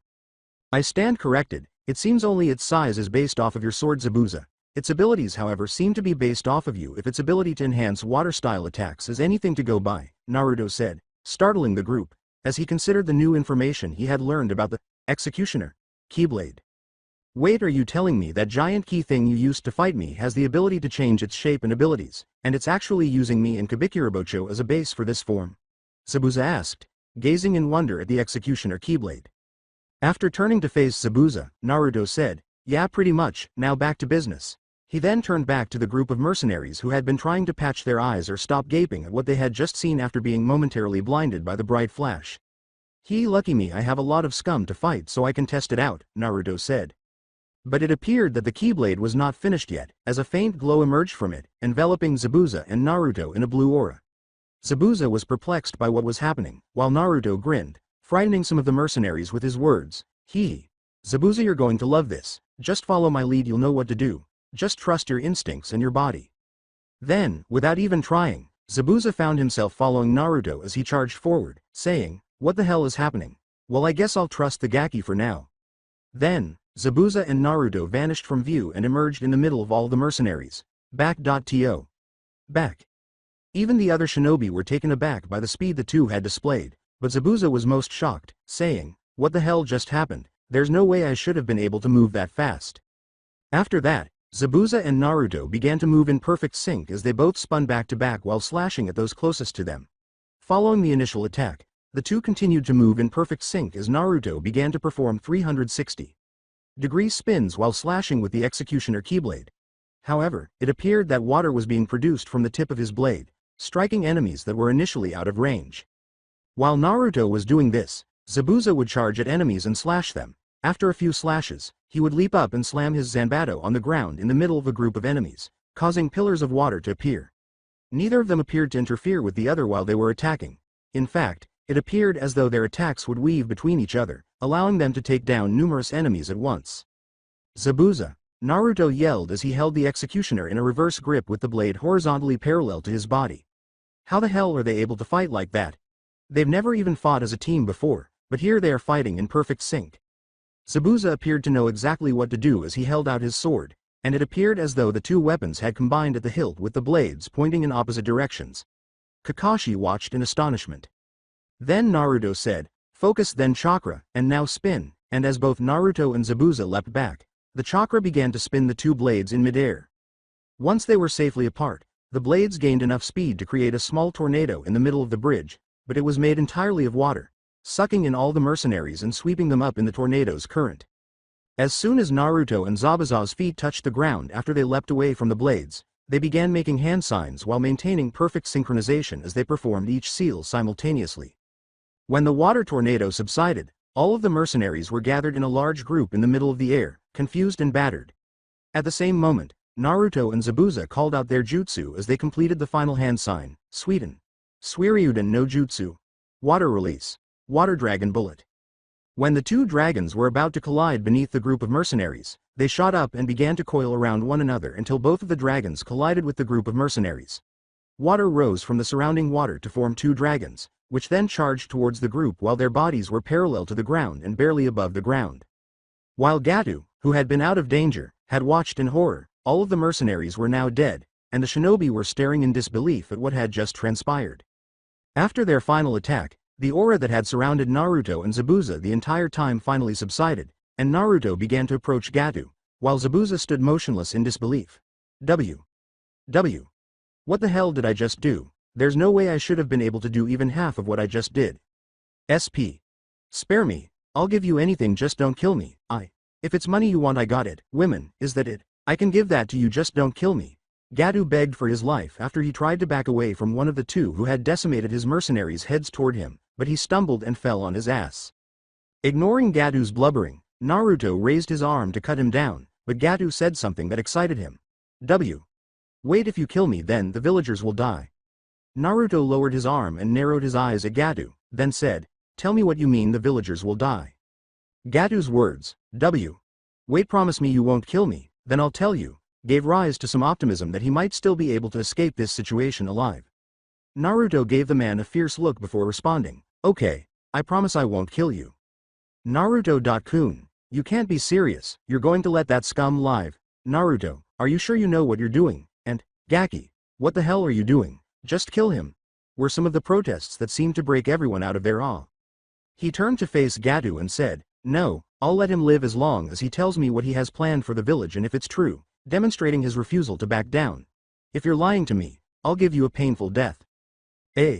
All right, these mercenaries aren't all of the ones that I hired. I have another army of them back at my base, and should something happen to me they've been ordered to attack the village, and don't think killing me will make them stop. I have a way to pay them even if I'm dead, Gatu replied. If you let me live I can order off the attack and I'll leave Wave along. I'll move to somewhere else, it's the truth I swear, he concluded, grinning to himself. If he does let me live, I'll order them to attack anyway, and with the numbers back at the base it should be easy to take down these shinobi, he said. Then, turning away, Naruto said, as promised I won't kill you, which caused Gatu to grin. However, Naruto's next statement, but I only promised that I wouldn't kill you, Zabuza on the other hand, replaced the smirk with fear. While Zabuza was approaching Gatu with a demonic grin that everyone knew existed even though they couldn't see it, Naruto met up with the rest of the group. Mercy please, Gatu cried out, trembling in terror, and Zabuza's grin seemed to widen even more. Sorry, all out of mercy. He then demonstrated that his sword was worthy of its name by separating Gatu's head from his shoulders. After killing Gatu, Zabuza approached the group, and Naruto watched as he said, I assume you and Haku are aware of the location of his main base. Yeah, I know where it is, but the mercenaries would be camping outside of the base since there wouldn't be enough room, Zabuza said, nodding. After nodding, Naruto turned to face Tazuna and said, it would be best if you head back to the village. Bring the idiots with you while you're at it. Tazuna simply nodded and grabbed the idiots as he returned to his village, eager to share the good news of Gatu's death and their liberation. The forest that surrounds Gatu's base Kakashi chose to speak up, saying, he wasn't kidding that there were more. There has to be at least 5x the amount he brought to the bridge. The village would be overrun quickly without even being able to stand a chance. Naruto, Kakashi, Haku, and Zabuza were spying on the mercenaries that they had come to eliminate. Naruto then had an idea of what to do, which his Keyblade actually seemed to be attempting to carry out on its own. Alright guys, I think I've got a plan, Naruto said, turning to face the group beside him. Alright, I'm sure you all remember the attack that me and Zabuza had just performed. As Kakashi had mentioned, there was an army of mercenaries camped in a large clearing near Gatu's base. The mercenaries appeared to number around a couple hundred. Speaking of which, Zabuza said, what the hell happened back there? There's no way I should have been able to do all that. I felt faster and stronger than ever before. Well, that's what's called a limit break. Basically the Keyblade sends out an aura that allows someone to fight beyond what they originally should have been able to do. This aura surrounds two individuals who will then be instinctively linked to one another, enabling them to fight in perfect unison, execute attacks they would not have previously considered, and perform a devastating combo. The last attack serves as an illustration of this. Zabuza, I'm fairly certain that you never considered carrying out that attack before, but you ended up doing it anyhow. The limit break is this. Anyways, my plan is to perform another limit break, but this time with Haku, Naruto said, receiving an eep from the girl. With me? He said, yup. I saw when you were fighting Sasuke earlier you were able to manipulate ice. Well, I have an idea for an attack that we could do, but it would probably require the limit break for us to pull it off. Haku's thoughts drifted back to her first encounter with Naruto, specifically to the frozen trees she had seen amid the devastation. Alright, I'll do it. Alright, come with me. We need to locate a location where we can hit everyone at the camp with a straight shot. After a short while, the group came upon a hill that gave them a view of the entire camp. Naruto turned to face Haku and said, okay, just trust me and trust your instincts. Then, a Keyblade that had never been seen before appeared in Naruto's hand. This Keyblade's name is the Mysterious Abyss. It gives a boost in ice attacks and abilities. Once more, an aura emerged from the Keyblade and enveloped both Naruto and Haku, but this time it was a paler shade of blue. As Zabuza had mentioned, Haku discovered that she was stronger and more agile than before. When Haku saw that Naruto had raised his right arm to point his Keyblade directly at the mercenaries' camp, she also brought her left arm and grabbed the Keyblade's handle. When Haku's hand touched Naruto's, she blushed a little, but she forced it away and turned serious. Then, as he had done when he and Zabuza were preparing for their last strike, Naruto said, now focus your ice element chakra into the Keyblade and charge it up. She followed through on it, but to her astonishment, she sensed that Naruto was chagrining up the Keyblade as well. Keep charging, almost there. Naruto and her continued to charge the Keyblade until Naruto finally said, now release it. The tip of the blade began to glow brightly, the same frosty blue color as the aura surrounding them.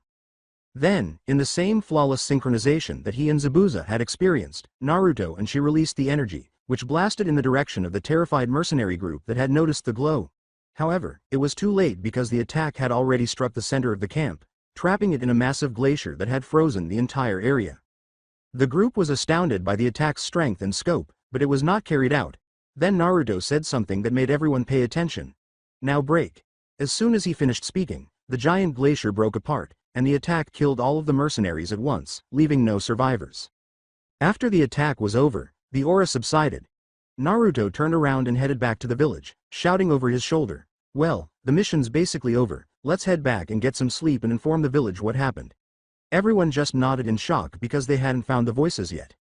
Village of Waves. When the group returned to the village, they saw that every villager was arming themselves with whatever they could find and appeared to be ready to go into battle. What are you doing?" Naruto asked the villagers, his eyes welling with perspiration. "What do you mean, what are you doing? We're preparing for battle, of course," a villager who appeared to be in charge of the militia responded to him, with his back to him and directing the villagers in preparation. "In order to prevent those shinobi from being the only ones defending this village, we are getting ready to charge the bridge and confront Gadu." What are you talking about? This isn't the time for jokes," Naruto said, his perspiration only getting bigger. "Well, you're a little late for that then. Gadu's already dead and his mercenary army destroyed along with him." His sputtering stopped, though, when he recognized the person he was speaking to. "Tazuna, what the hell are you doing here? Shouldn't you all be at the bridge right now?" "No need to," he said, perplexing the man. "What the boy said is true. Gadu's dead, we're free."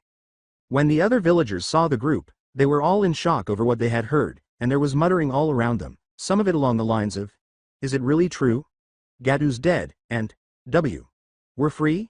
A tidal wave of emotions was released after Tazuna nodded to the assembled crowd. As if the news hadn't really hit home yet, people were seen crying and cheering, while others could only keep quiet.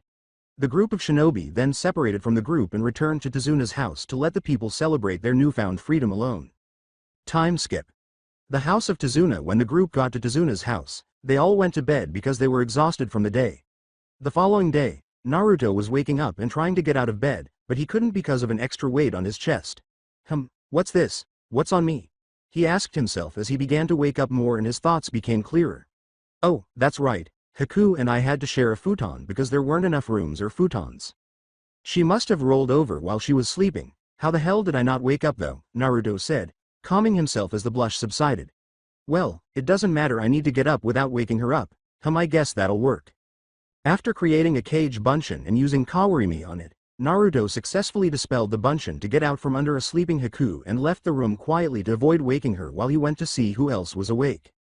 When he walked into the main room, he heard Zabuza and Kakashi conversing while Tsunami was preparing breakfast. Kakashi saw him and said, "Hey Naruto, good morning, why don't you sit down?" That's exactly what Naruto did, and Tazuna followed suit, saying, "Good morning." The four of them sat around and chatted until they heard a shout from the kitchen that breakfast is ready. At that point, they all got up, and Kakashi turned to Naruto and said, "Why don't you wake Haku up while I wake the other two?" After that, Naruto went back to his room and came back a minute later with Haku, who was at that moment wiping the sleep from her eyes, when he sensed a chakra source coming straight at him. He managed to stop it before it could hurt the sleepy girl. When he finally realized whose chakra he felt, he narrowed his eyes and said, "Hey Teme, mind explaining to me what you think you're doing?"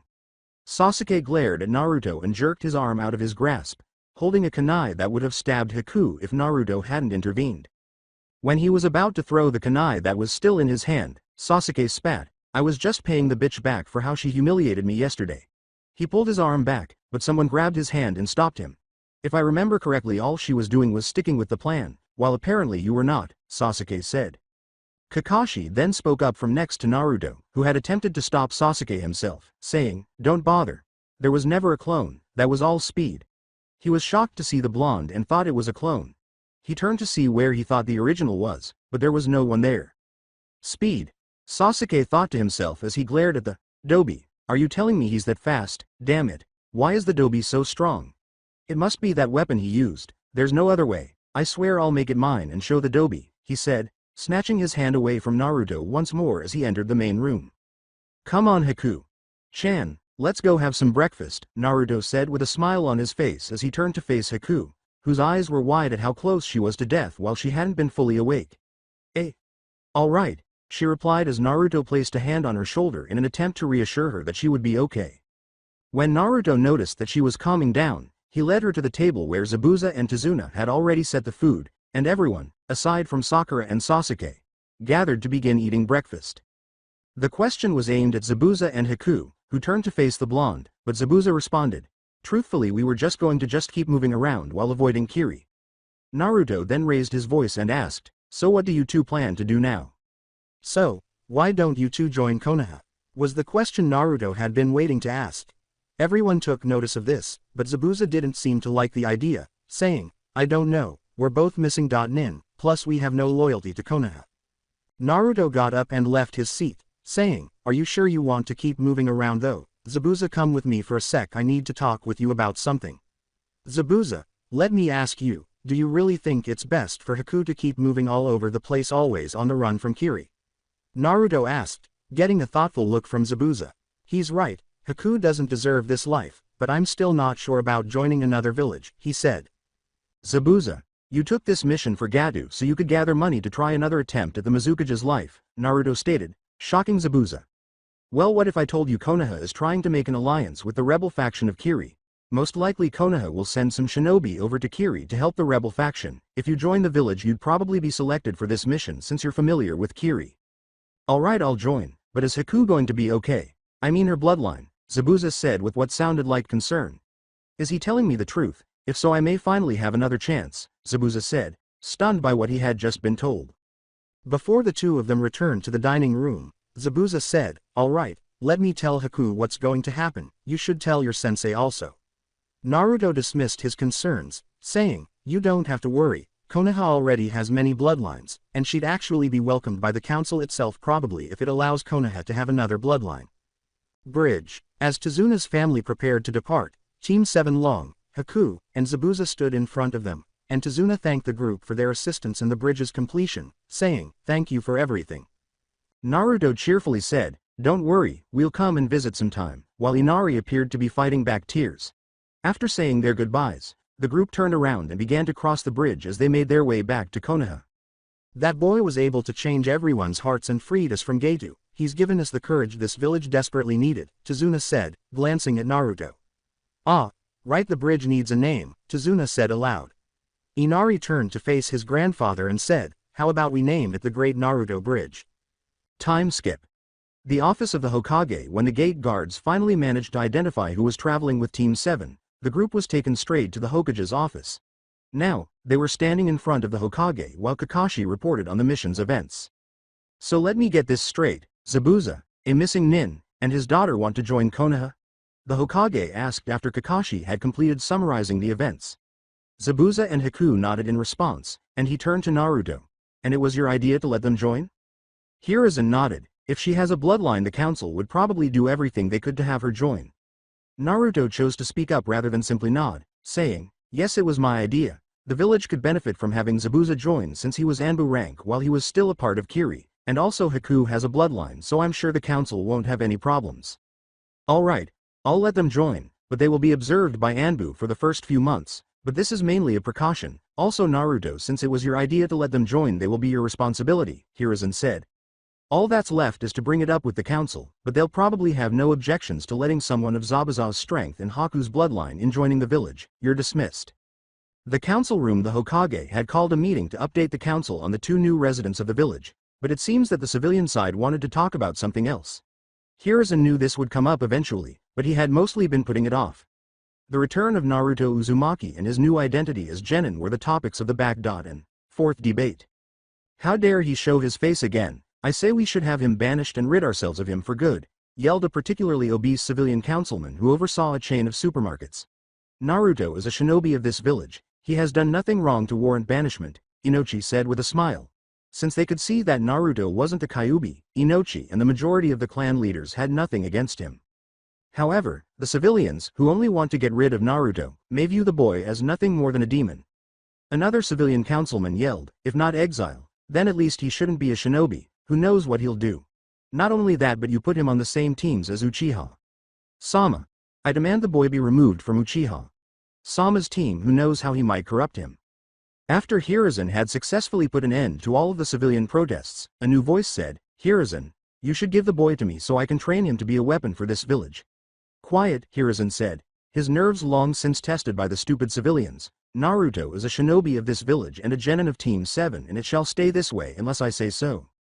Danzo glared at Hiruzen upon being rejected, saying, you are a fool. If properly trained, the Jinchuriki would be a powerful weapon as a mindless and emotionless tool. Danzo, as I had just stated, Naruto will stay in Team 7 under the command of Kakashi Hitaki, who will be the only one to train the boy. Hiruzen said, now on to the topic of why I have truly called you all here today, as the councilmen all looked on in interest. Today Zabuza Momochi and Haku Momochi have joined the village. The shinobi side, which knew the name of the demon of the bloody mist, gasped in response. And why would the demon of the bloody mist, who is a missing nin from Kirigakure, join our village? Shukaku asked in a dull, lazy tone. To be honest, it's more like he was recruited to join our village by a shinobi of this village along with his daughter, he said, drawing shocked looks from everyone. Many voices yelled, who recruited him? But it was difficult for many to pinpoint the exact person. Ironically, it was a person who we were just discussing about a moment ago, was the response. Both sides of the council responded to this in different ways. While the civilian side was yelling conspiracy theories about how Naruto was building his own shinobi squad to destroy Konoha, the shinobi side was pleased with the successful recruitment of such a strong and powerful shinobi. Quiet, and Hiruzen had to speak up once more to appease both parties. As I said, Zabuza Momochi and Haku Momochi will be joining the village, also Haku has the Haiden bloodline. At this point, everyone was focusing on Haku rather than Zabuza. She's Zabuza's daughter, so does he have the bloodline? Shuza inquired. I thought the Haiden bloodline died out. Haku and Zabuza are not related by blood. From what I heard, Zabuza had found Haku after her mother was killed. Since then she was raised as his daughter. Although the majority of the councilmen were disappointed to lose another possible Haiden bloodline member, they were still happy to have gained at least one bloodline user. Haku will not be married and will be allowed to choose who she marries, and do you really wish to demand the demon of the bloody mist hand over his daughter? Yelled the civilian councilmen, who wanted to marry Haku to their sons in order to control the bloodline. This meeting is over, Hiruzen said, turning to his secretary, call for the Junin senseis and the people who will be the Chunin proctors. He grinned at the way all of the councilmen who had just been demanding that the girl be married off appeared as though they had witnessed their own death, which they very well might have. I have called you all here for one reason, the Chunin exams, which will be in 7 days, so first I would like to hear from the Junin senseis if they think their team is ready. Hiruzen entered his office and waited for approximately 15 minutes until everyone had assembled. Kakashi was the first to speak, saying, I nominate Uchiha Sasuke, Haruno Sakura, and Naruto Uzumaki for the Chunin exams. Kurenai and Asuma then nominated all 3 of their team members to take the Chunin exams, which infuriated Iruka, who said, I don't believe they are ready for the Chunin exams yet. Before Iruka could continue, Kakashi made the decision to cut him off. Actually, I have to disagree. I believe a member of my team is indeed ready for the exams. The other 2 would probably benefit from this. Hiruzen arched an eyebrow at this. And who do you believe from your team is ready for this exam? Everyone else was also wondering, but Kakashi had other ideas. I believe the one ready for the exams is Naruto Uzumaki.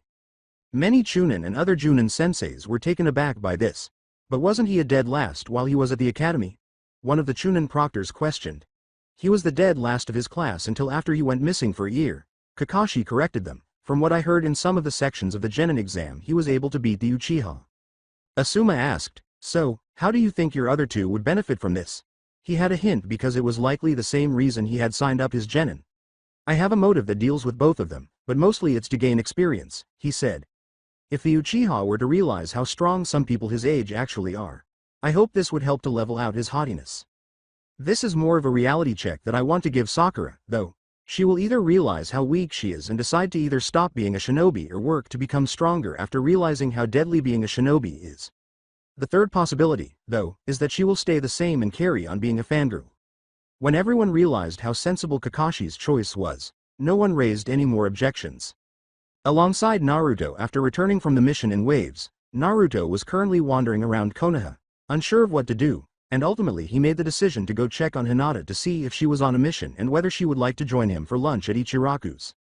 But his plans were derailed when he saw Konohamaru being lifted up by the front of his scarf by a man who appeared to be wearing a cat costume and had makeup all over his face.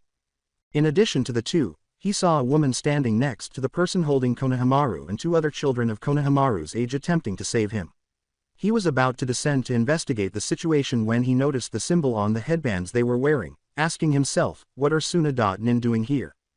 With his hand still clutching the arm that held Konohamaru, Naruto vanished from the area where he had been watching and materialized directly beside the boy. If I were you, I would put the boy down, he said. Everyone stared at him in shock, but the makeup wearing Suna.nin was shocked to see someone suddenly appear next to him, saying, where the hell did he come from? I didn't sense anyone. The other Suna.nin was nearly as shocked as her brother, though she blushed slightly when she saw him and thought, wow, he's hot. As nothing was being done, Naruto put some pressure on the boy's wrist, forcing him to release Konohamaru. Now, could you tell me who you are and what you think you're doing with the Hokage's grandson? Asked Konohamaru, whose surprise quickly turned to joy upon realizing who had come to his rescue. Boss. Actually, before you answer that, how about the two people behind on the tree over there come out? Naruto said without glancing at the blonde in front of him, but the Suna.nin paled when he realized who he was going to harm. Damn, how'd the Dobi find me? Wait, didn't he say two people? Sasuke exclaimed as he appeared a moment later while perched on a tree branch. He was shocked to see someone standing upside down on a branch directly above him. When did he? The boy said, Kankuro, stop it, you're an embarrassment to our village, which caused Kankuro to start perspiring nervously. Gee, Gaara, Naruto casually remarked to himself, well, it seems I've got two of your names, now I only need the name of the pretty one, but if the girl's increased blush was any indication, she had heard him. Tamari, my name is Tamari. After Sasuke and Gaara vanished and then resurfaced on the street and off the tree, Gaara turned to face the students in Leaf Genin group and said, since you know ours, how about you tell us your name? Gaara pointed to the blindfolded shinobi and said, not you, him, interrupting Sasuke before he could respond.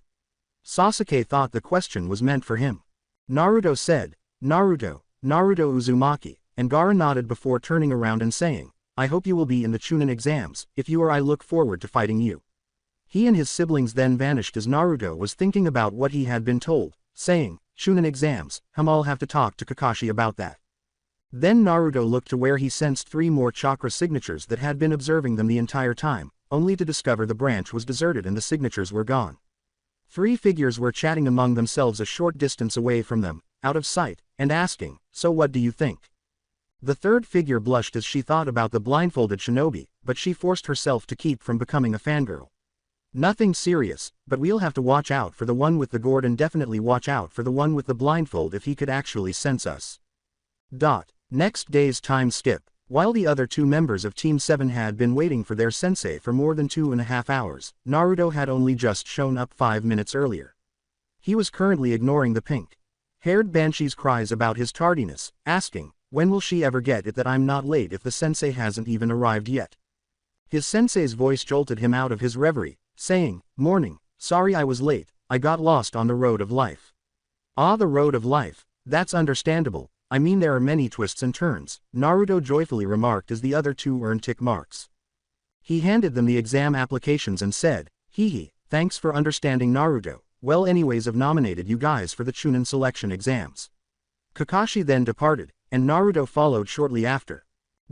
Time skipped the following day. Once more, a group of people were being held up by two genin as Naruto and his two teammates entered the Chunin exam halls and looked around at the competition. They thought, must be a genjutsu, the exams are on the 3rd floor, and those two have chakra levels that are around that of a Chunin, must be proctors to cut down the competition. A girl asked the two Chunins, please let us through, but one of them backhanded her, or would have if his hand hadn't been stopped. Don't you think that's taking it a bit too far? Naruto asked the Chunin, turning to face the girl who was going to be struck. Are you alright? As the girl tried to suppress her blush, she thought, why am I blushing like some fangirl? Damn it, it's not like the blow would have hurt me, but. She blushed at the attention she was receiving from the blonde wearing a blindfold, but she assured herself that everything was fine. The two shinobi then began to speak about the duties of a Chunin and how they were simply getting rid of people who weren't prepared. Then Sasuke declared, you will let me pass, and you will also remove the genjutsu. I'm going to the 3rd floor. Great, first Sasuke has to help the competition, and anyone who can count should have known this was a genjutsu, Sakura continued, adding that she also noticed the genjutsu because it was on the 2nd floor, while Naruto had to fight the urge to face palm. When Sasuke attempted to defend himself against one of the Chunin, both of their legs were caught. Not bad, he's pretty fast and he was also able to stop their kicks with his bare hands. I don't think I sensed any chakra being used either, Naruto said, looking at the boy who had stopped them both with a little respect and interest. The boy blushed as he began to approach Sakura after his teammates reprimanded him for ruining the plan by displaying his strength early on. The boy then gave her a thumbs up while his teeth appeared to sparkle. My name is Rock Lee, and yours is Sakura, he said, adding, let's go out together, I'll protect you, till I die. He was turned down right away. Then a second boy approached Sasuke and asked, what's your name? The two exchanged remarks, one asking the other's name and the other refusing to respond. Sasuke, however, was grinning inwardly at being recognized rather than his blonde teammate, saying, that's how it should be, me and Elite being recognized instead of the Dobi. Grade 2 stuck. Up, nobles, with a stick up their ass, Naruto thought as he watched the girl of the trio approach him. Thank you for helping me earlier, my name's Tenten by the way. Naruto smiled and said, name's Naruto, it was nice to meet you, also I'm sure you could have handled yourself. Tenten blushed but saw that her team was beginning to move on. It was nice to meet you, good luck in the exam. As she and her team headed for the stairs, she noticed that Lee had stopped moving. Come on Lee, what are you doing? She said. Lee was staring at a certain Uchiha when he said, just give me a moment, there's something I wish to test, as if the boy wasn't even worth his time. Sasuke said, hey, dark-eyed guy, will you fight me right here? Why should I waste my time fighting against you right before the exams? Lee turned to face Sakura, ignoring the insult, and said, I wish to test my techniques against you the offspring of the Genius Clan, plus, before giving her a startled wink. As she made a remark about the boy's appearance, the girl let out a cry of disgust. The boy blew a kiss and said, you are an angel, to Sakura, who leaned back to avoid the heart that Lee somehow made while striking her head. At this point, Naruto was hunched over with a hand over his mouth, barely able to control his laughter.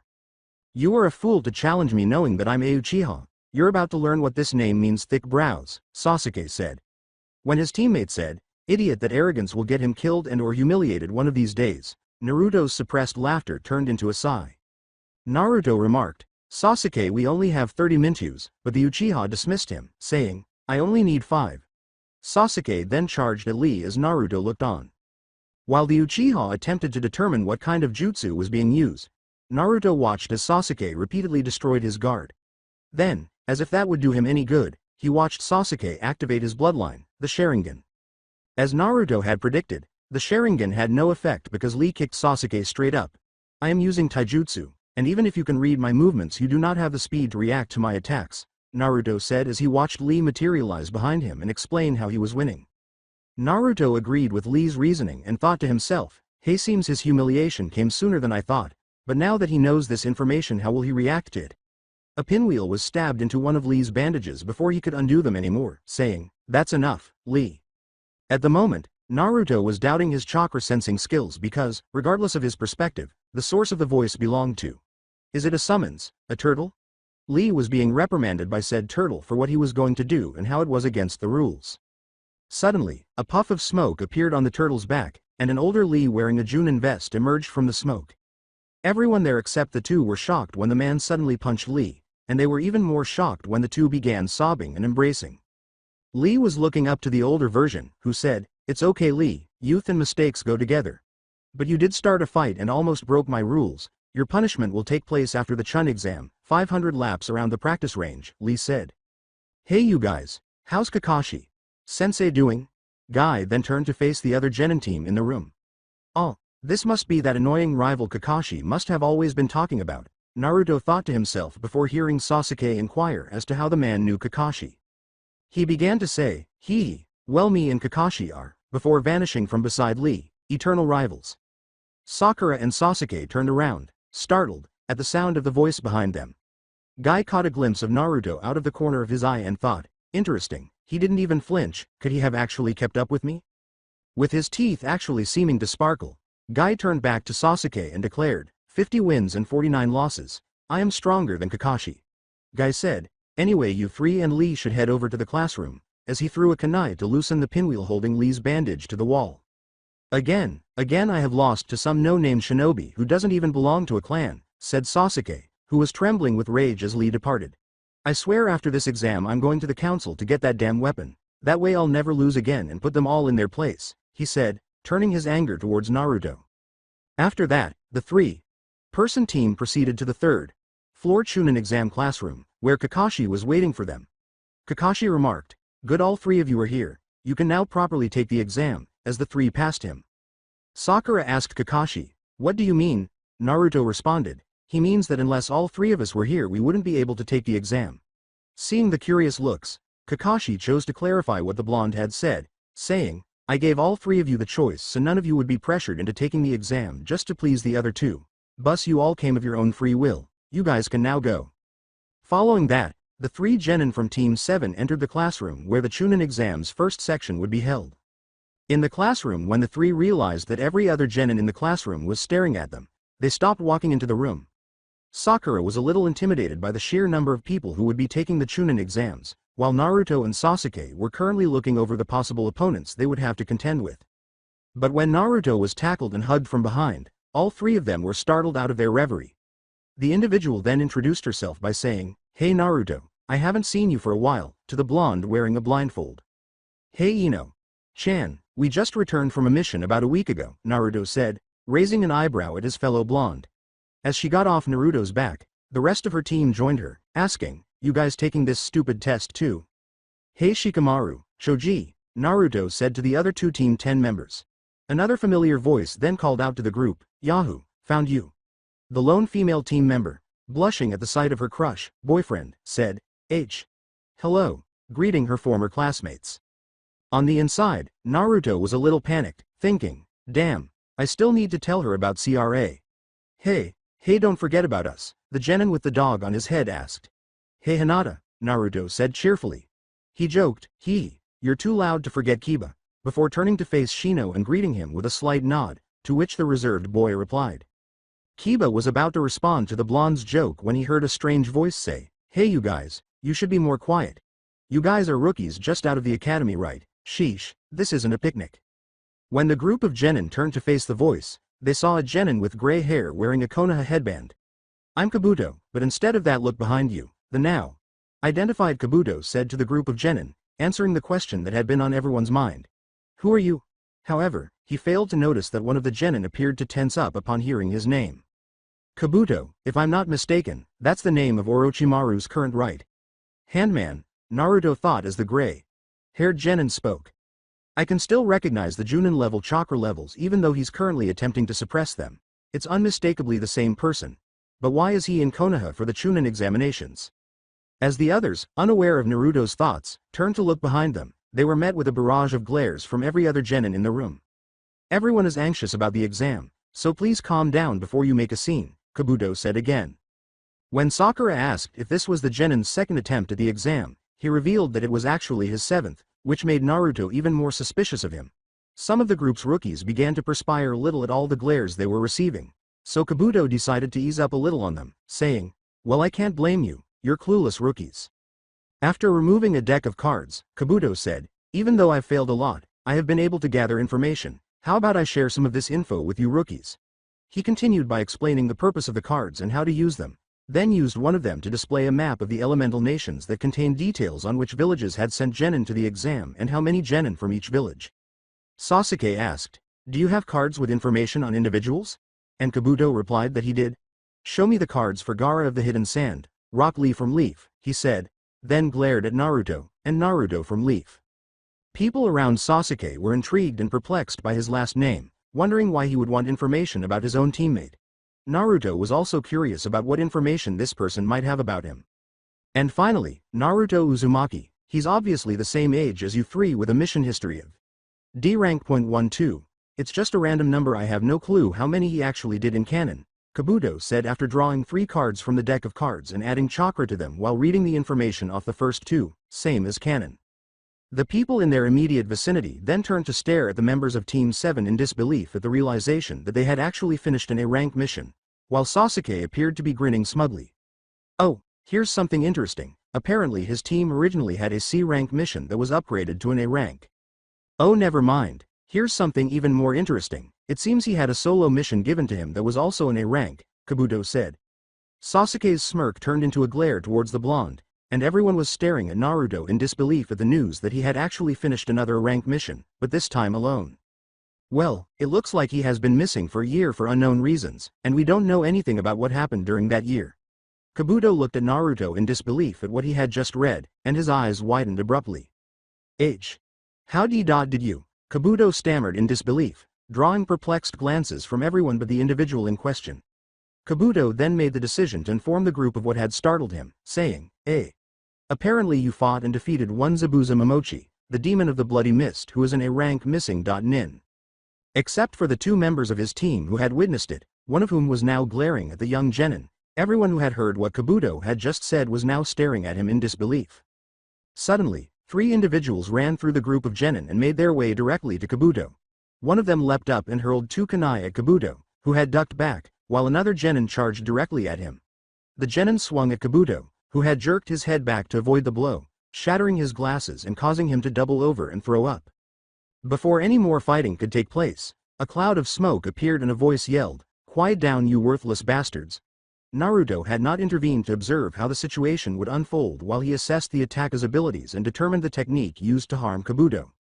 In front of them, a man said, "Thanks for waiting, I am Morino Ibiki, the examiner for the Chunin selection exam's first test." The Chunin proctors for the first portion of the Chunin exam emerged from the smoke. The group that was causing all the noise in the back was then directed to sit down and stop doing as you please or else you will all be failed. The group obeyed and took seats at the available spots while they waited for the man to say anything else. When Ibiki noticed that everyone was staring at him, he said, "We will now start the first test in the Chunin exam. Instead of your current seating arrangements, you will pick one of these slips and sit in the seat assigned to you. We will then hand out the exams." Then everyone got up and waited in line in front of a Chunin proctor who had a box with slips with seat numbers on them. Naruto, who was waiting in line at the time, was thinking, "Crap, how am I supposed to see what's written down on the test?" All of his concerns, however, appeared to be unfounded because when his turn came, Instructor Ibiki provided him with the solution. "Ah, you must be Naruto Uzumaki. Seeing as you are incapable of reading the paper, we have an audio version of the test prepared for you and a paper to write down your answers."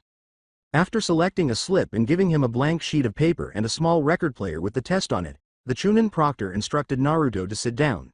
He then proceeded in the direction he had been given and grinned to himself when he noticed a familiar chakra source next to his seat. Although Naruto is able to mentally create a somewhat detailed map and image of his chakras, he is unable to see details like words. He sat down and said, "Hey Hinata, seems like I have the pleasure of sitting next to you during the test." Hinata blushed but greeted him back, saying, "Yeah, let's do our best." When the instructor raised his voice to draw the attention of the Chunin hopefuls in the class, they both turned to face him. Ibiki grabbed the class's attention and said, "You all start off with 10 points, and for each question you get wrong you will lose a point. So say if you miss 3 questions you have 7 points. Okay. Listen carefully because I will not repeat myself. There are several rules to this exam," Ibiki said. "The second rule is that since this is a team test, your failure is determined by the sum of your 3 teammates' scores. The third and most crucial rule is that you will automatically fail this test if you are caught cheating 5 times. You will lose 2 points for each attempt that is detected. Last but not least, if a team member receives 0 points, the other 2 players on the team will also lose." Following the announcement of all the rules, the first exam officially started, and while everyone was either freaking out over how difficult the questions were or had already deduced the truth about the third rule, Naruto was merely listening to the audio recording of the various questions with a lack of interest, thinking, "Well, it seems like every question asks what should be done in a particular situation and the reasons and logic behind the answer." After that, Naruto began responding to each question by describing what he would do if he were in any of the scenarios. Interestingly, Naruto was writing what he would do in each scenario without providing the responses that any typical Chunin level shinobi would be expected to provide. Wow, he seems so sure of his answers, completely different from how he would have acted before he had disappeared for a year, Hinata said, catching a glimpse of Naruto's rapid response to the questions out of the corner of her eye. After finishing his response to his 9th question, Naruto turned off the recorder, put down his pencil, and turned his attention to other topics that had piqued his interest. He started by focusing on the Chunin-level chakra sources he had discovered scattered throughout the room, but he quickly dismissed them as having something to do with the second rule, which he had discovered the true meaning of but had been of no use to him. Next, he concentrated on the other chakra source, which was currently attempting to hide but was actually belonged to the genin who had been speaking to the group earlier. "I'll have to keep a closer eye on him, I suppose. Now why is someone of that level taking the exam? Could it be for safety reasons later in the exam? Doubtful." Then there's the information he somehow got hands on. The first exam proctor finally called attention to himself after some teams had been eliminated for cheating, saying, "Time's up. I will now tell you the 10th question, but before that, for this final question there are 2 new rules in addition to the original rules. First, you can decide if you want to answer the 10th question or not. You and your teammates will fail if you choose not to take the test, but if you choose to answer incorrectly on the last question, you will not be able to retake the Chunin selection exam." People began raising their hands and forfeiting, deciding not to risk everything for the 10th question, as was to be expected. Naruto saw that people were starting to leave and spoke up, saying, "If you are afraid, leave now. There is no place for you if you are afraid to risk yourself now. It is better to give up now if you are afraid. It just means you were not meant to be a pro shinobi." Ibiki was taken aback by this, which left the class in stunned silence. However, the silence gave way to resolve when a stranger said, "Like hell, we won't let someone like you tell us what we can and can't do." With the exception of Hinata, who was seated next to Naruto, no one had noticed the tiny smirk on his face that said, "Incredible, no one's trying to quit anymore. Could it be Naruto expected this to happen?" An increasing number of voices spoke up, rising to the challenge that had been put in front of them and not daring to back down. Amazing, he was able to destroy everyone's worries by challenging them as a shinobi. 78 people. This is way more than what I had expected, and it seems no one will waver upon their decision either, Ibiki said, expressing shock at what had transpired and thinking along Hinata's lines. Once again, Ibiki shocked everyone into silence by saying, "All right, if no one else will give up then, I congratulate you for passing the first test of the Chunin exam." He then explained the purpose of the first test and even removed his bandana to reveal the numerous scars on his head. The window then broke as a person crashed through it, landing in front of Ibiki while Kunai held up a banner behind her.